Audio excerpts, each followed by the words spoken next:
Assalamualaikum warahmatullahi wabarakatuh. Innal hamdalillah nahmaduhu wa nasta'inuhu wa nastaghfiruh wa na'udzu billahi min syururi anfusina wa min sayyiati a'malina. May yahdihillahu fala mudhillalah wa may yudlilhu fala hadiyalah. Asyhadu an la ilaha illallah wa asyhadu anna Muhammadan abduhu wa rasuluh. Allahumma salli wa sallim ala sayyidina Muhammadin wa ala alihi wa ashabihi wa man tabi'ahum bi ihsanin ila yaumiddin. Amma ba'du, para alim, ulama, asatid, murabbi, mubaligh, para kiai, sesepuh, bini sepuh yang saya hormati, Bapak Ibu jamaah sholat subuh Masjid Al-Falah, muga-muga dipun paringi sehat nggih. Muga-muga sehat awake, sehat atine, sehat duwike. Alhamdulillah pula pagi ini kita mengawali kegiatan aktivitas pagi, mengawalinya dengan sholat subuh berjamaah di masjid.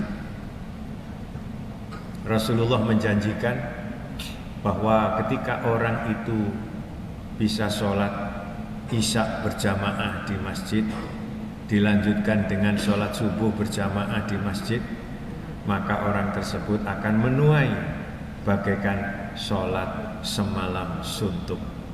Mudah-mudahan janji Allah itu akan terus kita gapai sampai kita menghadap Allah Subhanahu wa ta'ala. Bapak Ibu, hari-hari ini kita berada di bulan Rajab.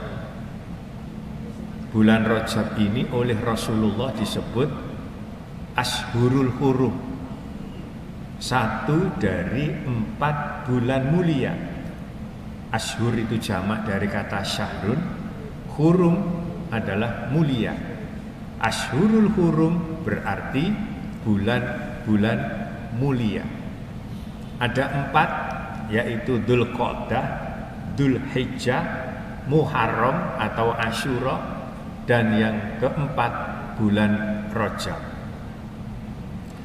Hadirin, di dalam sejarah bahkan dicatat oleh baik sejarawan muslim maupun sejarawan non-muslim bahwa Rasulullah pernah mengalami peristiwa besar di bulan Rajab ini, yaitu yang populer dengan istilah Isra dan Mi'raj.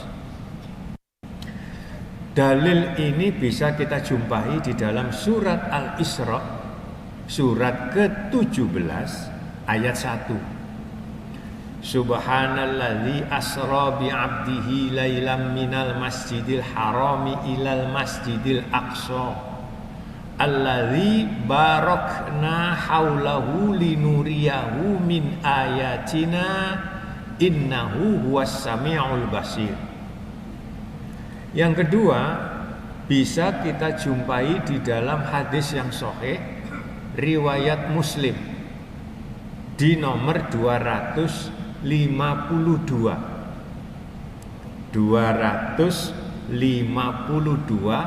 di Sahih Muslim.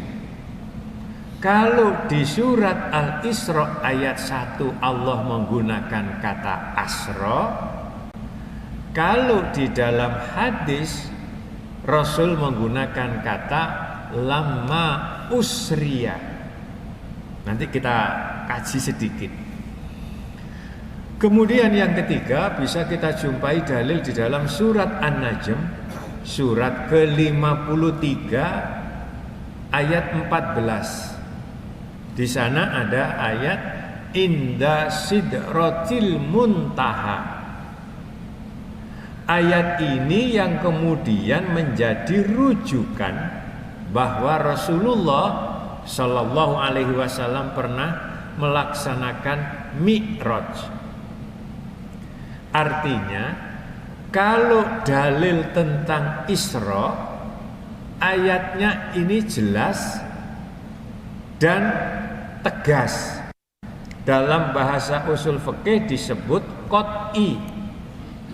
Sedangkan dalil tentang peristiwa Mi'rajnya Nabi Shallallahu Alaihi Wasallam, dalilnya ini implisit atau kontekstual, yaitu di surat An-Najm ayat 14, inda sidratil muntaha. Kalau di ayat lain qaba qausaini au adna. Ketika kita bicara dalil wahyu seperti ini, maka akan melahirkan akibat hukum yang berbeda.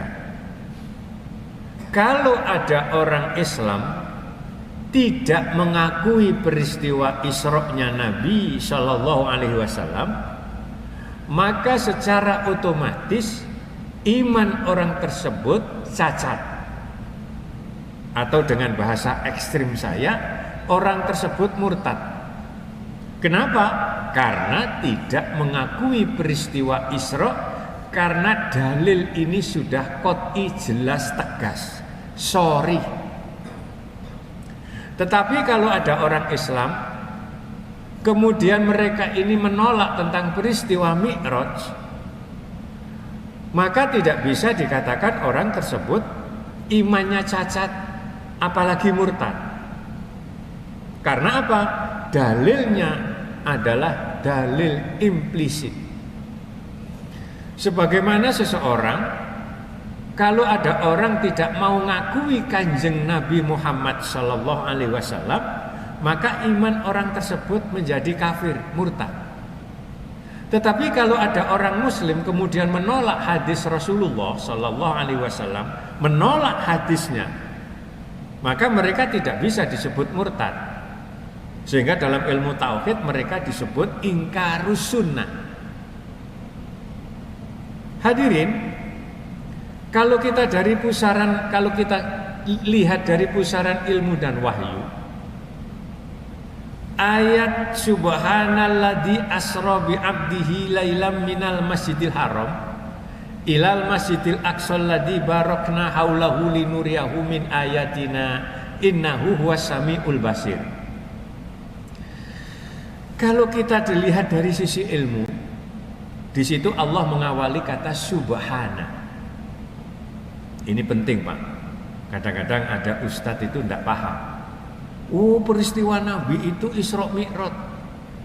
Itu di malam hari, karena di situ ada kalimat lailan. Nah, nanti dulu. Yang pertama, Allah mengawali dengan kata subhana. Subhana itu di dalam tafsir Jalalain itu ditafsiri tanziha atau tanzihun. Maknanya bersih atau suci. Di dalam ilmu bahasa Arab, misalkan kita melihat kitabnya Syekh Ali Al-Jurjani, beliau ini wafat pada tahun 1001 Masehi. 1001 Masehi. 100 tahun lebih tua daripada Imam Ghazali. Beliau kalau tidak salah menulis dalam satu kitab Al-Ahkamu fi Tafsiril Quran. Mudah-mudahan tidak salah saya. Beliau mengatakan begini, subhana itu adalah kata benda yang menempati tempatnya masdar. Ismun maudu'un maudi al-masdar. Masdar itu apa? Kata bahasa Arab yang bermakna peristiwa atau kejadian yang tidak terbatasi oleh waktu. Ini namanya subhana. Begitu hebatnya Allah, Pak, mengawali kata Isra Mi'raj dengan kata subhana. Bahwa Allah sudah menunjukkan kekuasaannya. Yang kedua, di situ Allah melanjutkan dengan kata alladzi, isim mausul. Satu kata yang tidak bisa berdiri, tidak punya makna sepanjang tidak ada kalimat kata berikutnya yang disebut silah. Silahnya mana? Asra. Alladzi artinya apa? Allah. Asra itu kata yang paling dekat dengan kata asra ada dua. Yang pertama saro. Yang kedua saro. Nah, saro dengan saro. Kalau yang pertama namanya bina ajwaf, kalau yang kedua saro namanya bina nakis. Bapak Ibu, kalau saro maknanya berjalan, pagi, malam, siang, petang. Iki bahasa Arabnya saro. Tapi kalau saro, maka itu maknanya berjalan di malam hari. Berjalan di malam hari. Saro. Kemudian dikasih hamzah awalnya, kemudian menjadi asro mengikuti wazan af'ala yuf'ilu if'alan. Apa artinya? Kalau saro artinya berjalan di malam hari, kalau asro maknanya diperjalankan di malam hari. Kalau kita duduk seperti ini, bahasa Arabnya jalasa ya jelisu julusan. Itu maknanya duduk. Artinya sama teko duduk sendiri. Tidak ada yang membantu duduk. Tapi kalau dikasih hamzah ajlasa, maka itu berarti didudukkan.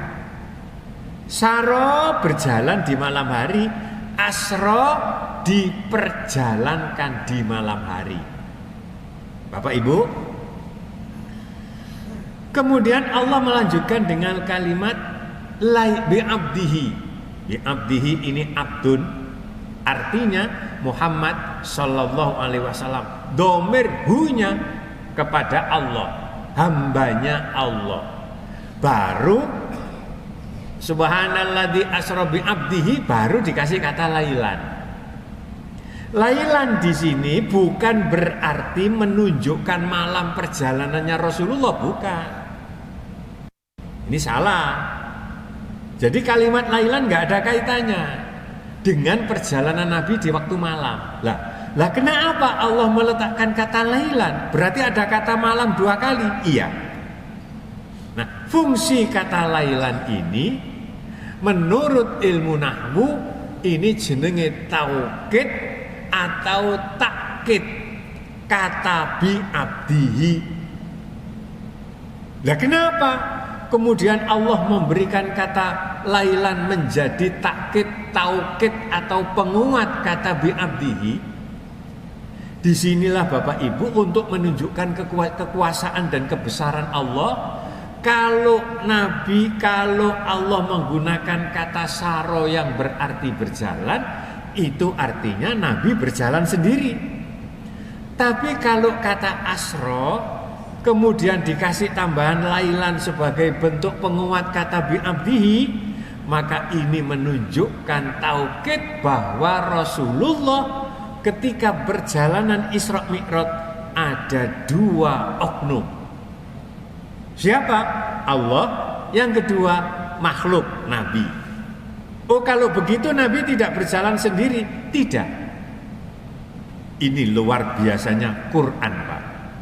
Sehingga dengan demikian dari sisi bahasa saja, Quran ini sudah tidak bisa ditandingi ketika bicara tentang Isra Mi'raj. Oh, nek ngono berarti kata lailan ini sebagai penguat kata bi abdihi menunjukkan di situ ada 2 oknum. Siapa? Allah sang pencipta, Muhammad sallallahu alaihi wasallam sang diciptakan. Apa bedanya pencipta dengan yang diciptakan? Khalik dengan makhluk. Bapak Ibu, kalau kita melihat kitab misalkan Kifayatul Awam atau Husnul Hamidiyah, kitab tauhid ini, atau kitab Tijan Darori, di situ nanti akan ada petunjuk, Pak. Kalau yang disebut khalik, pencipta, la yahtaju wa la yata'allaku bizaman. Tidak butuh dan tidak ada keterkaitan khalik Allah itu dengan waktu.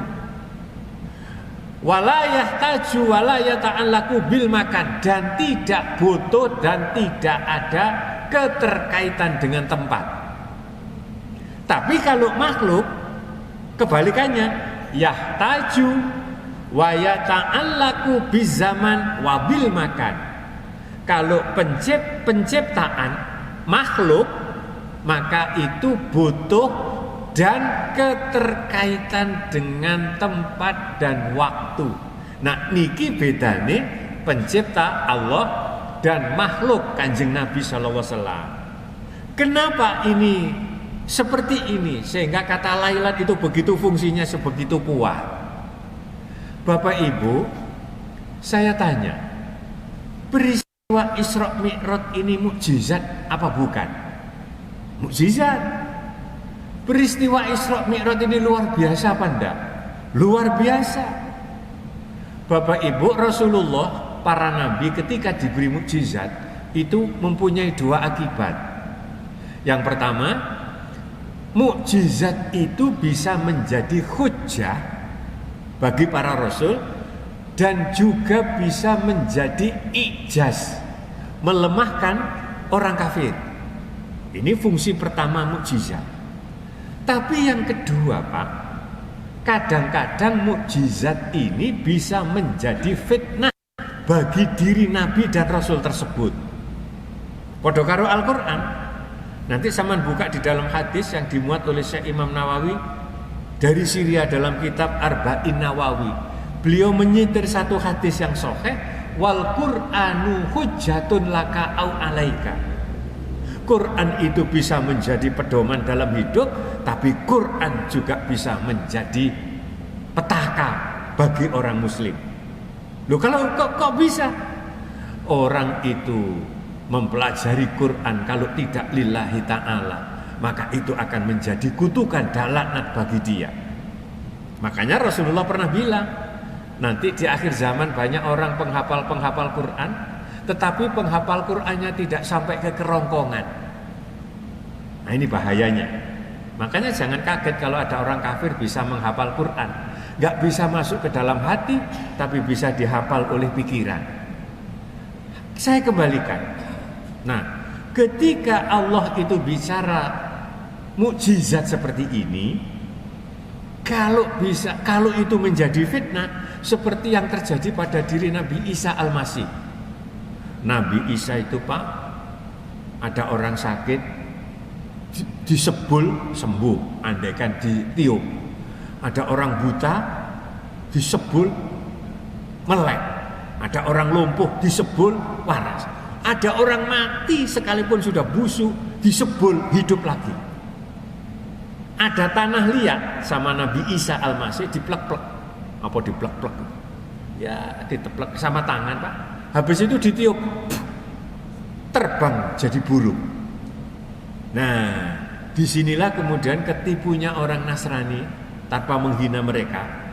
Apa? Oh, kalau begitu Nabi Isa ini hebat. Lahir aja tanpa ayah, berarti Nabi Isa ini anak Tuhan. Nah ini, Nabi Isa itu ternyata bisa menyembuhkan orang buta, orang lumpuh, orang mati bisa hidup, tanah disebul bisa jadi burung. Berarti ini kalau tidak pekerjaan Tuhan, tidak mungkin bisa. Oh, kalau begitu Nabi Isa ini Tuhan. Iki jenenge fitnah. Nah, Rasulullah Isra Mi'raj itu hanya menempuh kurang lebih waktu 3 jam. Berangkat menjelang setelah tengah malam, sebelum subuh dia sudah pulang. Melintasi dari Masjidil Haram ke Masjidil Aqsa, Masjidil Aqsa melewati 7 langit, kemudian melewati Baitul Ma'mur, di Baitul Ma'mur kemudian melewati Sidratul Muntaha, berjumpa dengan Allah hanya dalam waktu kurang dari 3 jam. Luar biasa, luar biasa. Makanya kalau menurut saya Ibnu Jarir At-Tabari, ayat surat Al-Isra ayat 1, Subhanalladzi asra bi 'abdihi lailam minal masjidil harami ilal masjidil aqsa alladzi barakna haulahu linuriyahu min ayatina innahu huwas samiul basir. Kata Syekh Ibnu Jarir At-Tabari, ayat ini sebenarnya bukan Allah cerita tentang Isra Mi'raj. Bukan Allah cerita tentang pribadi Nabi, walaupun di situ cerita tentang Nabi yang Mi'raj. Tetapi hakikatnya Allah cerita dirinya sendiri akan kekuasaannya. Buktinya Allah mengawali dengan kata subhana. Siapa yang maha suci? Allah. Alladzi isim mausul yang berarti Allah. Asra adalah yang mengisrokan, ikut wazan af'ala yuf'ilu, berarti Allah yang menjalankan. Bi'abdihi, domirnya domir Allah. Lailan pada waktu malam, waktu yang membuat Allah. Begitu seterusnya, domir dan fa'il ayat ini semuanya merujuk kepada Allah. Menunjukkan apa? Kehebatan Allah, bukan kehebatan Nabi. Karena Nabi Muhammad SAW walaupun bisa menembus langit menghadap Allah, ia tetap manusia. Bukan anak Tuhan, bukan cucunya Tuhan, bukan malaikat, menungso biasa. Ini cara Allah membentengi dari sisi bahasa. Bapak Ibu, nanti panjenengan lihat di hadis nomor 252 riwayat Muslim itu. Bayangkan Pak, hadis zaman sakmono, Kanjeng Nabi itu tidak pernah belajar kepada ilmuwan, tidak pernah membaca buku orang-orang terdahulu, tidak pernah membaca, beliau ini buta huruf, umi. Tapi Nabi iso cerita Pak. Cerita bagaimana? Beliau telah naik ke langit. Langit pertama berjumpa Nabi Adam, langit kedua berjumpa Nabi Yahya bersama Nabi Isa, langit ketiga berjumpa dengan Nabi Yusuf, langit keempat berjumpa Nabi Idris, langit kelima berjumpa dengan Nabi Harun, langit keenam berjumpa dengan Nabi Musa, langit ketujuh beliau mengatakan berjumpa dengan Nabi Ibrahim Khalilullah yang beliau waktu itu sedang bersandar di Baitul Ma'mur di langit ketujuh. Kok iso cerita dari mana? Beliau kemudian cerita naik ke langit Sidratil Muntaha berjumpa dengan Allah. Dan satu yang menarik di dalam hadis beliau ini Pak, beliau mengucapkan bahwa di atas di langit ini ada satu tempat, zona, di mana kalau benda ini naik ke atas sampai di tempat itu akan digenggam oleh Allah, berhenti dan tidak akan pernah kembali. Sebaliknya, kalau ada benda yang jatuh dari langit menempati sampai di zona itu, maka benda itu akan tetap di situ dan tidak akan pernah kembali. Rute kondi Kanjeng Nabi. Kalau bukan dari Allah, kalau bukan dari wahyu, wa ma yantiqu anil hawa in huwa illa wahyu yuha.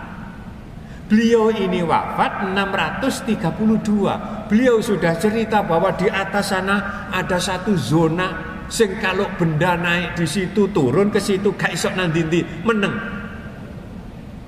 Kalau bukan wahyu, impossible Pak. Kemudian tahun 1727 Isaac Newton wafat. Beliau yang menemukan satu teori konsep bahwa benda bumi ini mempunyai daya tarik yang disebut gravitasi. Bapak Ibu, Allah menciptakan alam ini ada 3. Nanti sama lihat di surat, banyak di Quran, salah satunya di surat As-Sajdah ayat 4. Allahul ladzi khalaqas samawati wal ardo. Yang ketiga wa ma bainahuma. Allah menciptakan alam ada 3. Yang pertama alam bumi, yang kedua alam langit, yang ketiga antara bumi dan langit. 3 alam ini mempunyai karakter yang berbeda. Di mana bumi mempunyai karakter, mempunyai daya gravitasi bumi. Kenapa bumi ini bisa anteng? Karena diselamatkan oleh Allah dengan satu zona yang disebut atmosfer bumi. benda apapun yang ada di atas bumi sepanjang masih ada di dalam zona atmosfer ini, ia akan tertarik ke bumi. Kemudian di atas di langit, kena apa langit gak ambrol wong gak ono cagake. Karena Allah telah menyelamatkan langit ini biar tidak jatuh, diselamatkan oleh Allah dengan satu zona yang disebut zona atmosfer langit. Setiap benda yang jatuh dari langit, kalau masih berada dalam zona atmosfer langit, dia akan tertarik ke langit, Pak. Hadirin, coba kita lihat teorinya Isaac Newton ini. Bumi mempunyai gravitasi daya tarik kekuatannya 100%. Langit mempunyai daya gravitasi langit kekuatannya 100%. 100% dikurangi 100%, berapa Pak? 0. 0 dalam bahasa Inggris zero. Nah, ketika zona ini ditarik ke atas 100%, ditarik ke bawah 100%, maka menjadi 0. 0 inilah yang disebut zona zero magnetic area. Disinilah Pak tempatnya benda-benda langit, sehingga mereka ini mengikuti apa yang Allah perintahkan, gak ketarik nang langit, gak ketarik nang bumi. Loh, hadis Pak ini yang bicara. Itu baru ditemukan 1095 tahun kemudian ditemukan satu teori yang disebut gravitasi. Betapa hebatnya Allah ketika ada temuan-temuan baru yang berkaitan dengan ilmu pengetahuan, justru untuk membuktikan kebenaran Al-Quran. Nah, teori ini ada yang menyebut namanya gravitasi bumi disebut teori angkasa dalam, kemudian teori yang ke langit disebut teori angkasa luar. Bapak Ibu, untuk membantu apa yang saya sampaikan ini, panjenengan bisa membaca buku tulisannya Ustadz Agus Mustafa. Beliau menulis satu buku yang sangat baik yang berjudul Terpesona di Sidratul Muntaha. Nah, beliau ini mengkaji tentang Isra Mi'raj dari sisi ilmu nuklir, karena beliau kuliahnya jurusan nuklir. Hadirin, ketika Allah sudah sampai kepada Rasulullah, ketika sampai kepada Allah di dalam Isra Mi'raj ini, apa yang beliau dapat? Kalau kita membaca hadis itu, Rasulullah menggunakan kata uti, Pak, bukan umirtu. Luar biasa Pak ini. Kalau umirtu berarti aku diperintah. Kalau diperintah berarti datang dari atas ke bawah. Dan itu tingkatannya rendah. Tapi kalau Rasulullah menggunakan uti, itu maknanya aku diberi, aku dihadiahi. Apa bedanya perintah dengan hadiah? Kalau perintah amar dari atas ke bawah, berarti rendah. Tapi kalau uti, diberi, dihadiahi, hadiah itu berarti ada sesuatu yang istimewa. Itu yang disebut hadiah, pemberian dalam rangka untuk menghormati. Nah, ketika Allah memanggil Rasulullah yang disebut dengan peristiwa Isra Mi'raj, uti, aku diberi oleh Allah 3, kata Rasul. Apa? Uti sholat tal-khomsi, dikai sholat 5 waktu Pak. Nomor 2, utia akhir suratil Baqarah, dikei akhir surat Al-Baqarah, la yukallifullahu nafsan illa wus'aha, sampai akhir ayat. Kalau kita teliti ayat ini Pak, begitu hebatnya Allah menyampaikannya ketika Mi'raj. Ayat ini berkisah tentang apa? Tentang kemaha-kekuasaan Allah. Tentang apa lagi? Tentang sifat maghfirah dan ampunan Allah. Tentang apa lagi? Tentang rahmat kasih sayang Allah. Sing nomor 3, Allah memberi kepada Rasulullah apa? umat Nabi dijamin masuk surga kecuali orang yang musyrik. Ini kalau ada orang non muslim kemudian tanya, apa wong Islam itu? Gak jelas mlebu swarga apa mlebu neraka. Nanti dulu ketika Rasulullah Mi'raj diberi jaminan umatnya seluruhnya akan masuk surga sepanjang tidak musyrik. Bapak Ibu, 3 inilah yang menjadi oleh-oleh Nabi, hadiah dari Allah untuk kita sebagai umat Rasulullah Sallallahu Alaihi Wasallam. Bapak Ibu, nanti kalau kita kaji lebih jauh, sholat yang diberikan Allah kepada Nabi dan kita 5 waktu ini mempunyai 5 karakter. Yang pertama, karakter orang sholat yang mereka ini melaksanakannya dengan penuh kemalasan. Sholatnya orang munafik. Idza qamu ilas sholati qamu kusala. Surat An-Nisa ayat 142. Nomor 2, karakter kedua, sholat yang dikerjakan oleh orang yang sahun. Sholat tapi lalai. Surat Al-Ma'un, wailul lil musallina alladzina hum an sholatihim sahun. Lalai ada 2 makna. Bisa lalai kemudian orang itu gak sholat, bisa sholat tapi lalai hatinya. Nomor 3, karakter orang sholat yang sudah daimun. Nanti sama cek di surat Al-Ma'arij, surat ke-70 ayat 19 sampai ayat 24. Sholat yang sudah rutin, ajek, jenenge sholat daim. Makanya nek ana wong menjaga wudu disebut daimul wudu atau dawamul wudu. Yang keempat, ada orang sholat yang sudah yuhafidun. Surat Al-Ma'arij ayat 34. Apa sholat yang yuhafidun? Sholat yang sudah dijaga. Apanya yang dijaga? Bacaannya yang benar, maknanya dimengerti, ucapan bacaan sholat dipahami, dibaca, dijaga istiqomahnya, dijaga keikhlasannya, dijaga tumakninahnya. Nomor 5, ada sholat karakter yang terakhir adalah sholat yang dikerjakan dengan khusyuk. Ini kualitas karakter sholat tertinggi. Qad aflahal mu'minuna alladzina hum fi sholatihim khoshi'un. Minun ayat 2. Hadirin, ada seorang ulama besar dari Jepara. Namanya Syekh Siti Jenar. Kalau panjenengan pengen tahu tentang pola pikir Siti Jenar, sampean harus membaca buku judulnya Syekh Siti Jenar yang ditulis oleh Dr. Munir Mulhan.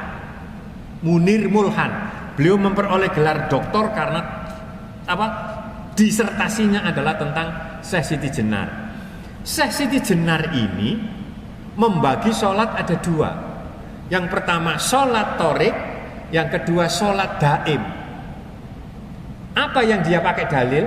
Hafidu ala sholawati was sholatil wusta. Hafidu ala sholawati. Sholawat ini jamak. Sehingga Syekh Siti Jenar menafsirkan kata sholawati itu adalah sholat 5 waktu yang berdiri, rukuk, sujud, tumakninah, duduk, tahiyat dan salam. Disebut sholat torik. Yang kedua sholat daim mengacu kepada hafidu ala sholawati was sholatil wusta. Di sini menggunakan kata mufrad. Sholat wusta. Wusta maknanya tengah, antara kanan dan kiri, atas dan bawah, depan belakang. Itulah yang disebut hati.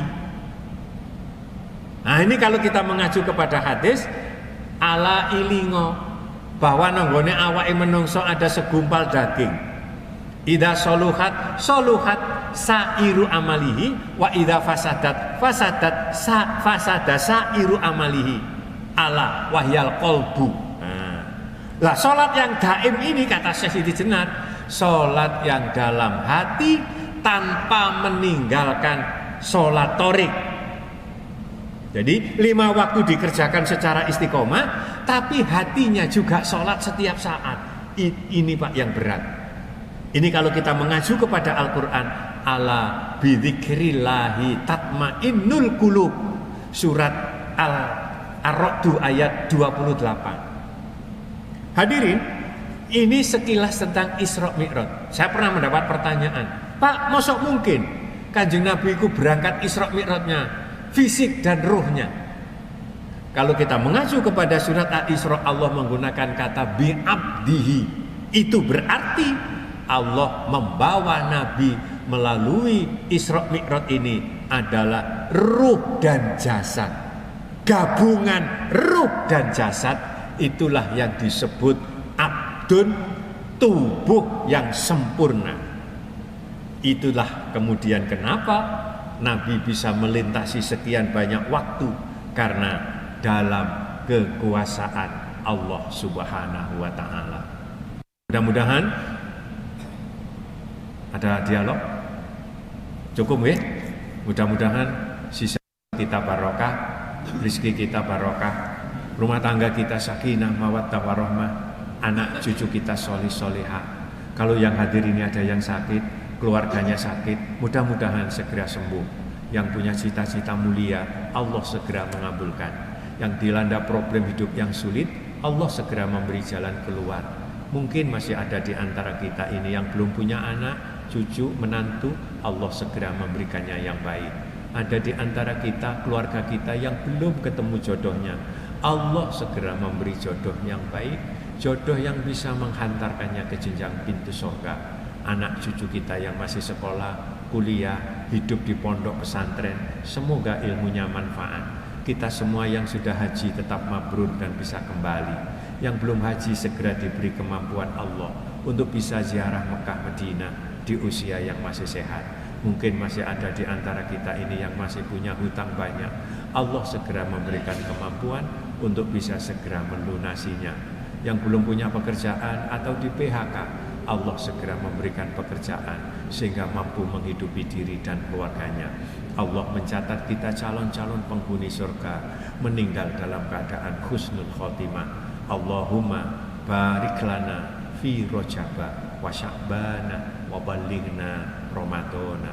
Rabbana atina fid dunya hasanah wa fil akhirati hasanah wa qina adzabannar. Wassallallahu ala Muhammadin walhamdulillahi rabbil alamin. Terima kasih, barangkali ada kalimat kata yang kurang berkenan, saya mohon maaf. Ihdinas siratal mustaqim. Wassalamualaikum warahmatullahi wabarakatuh.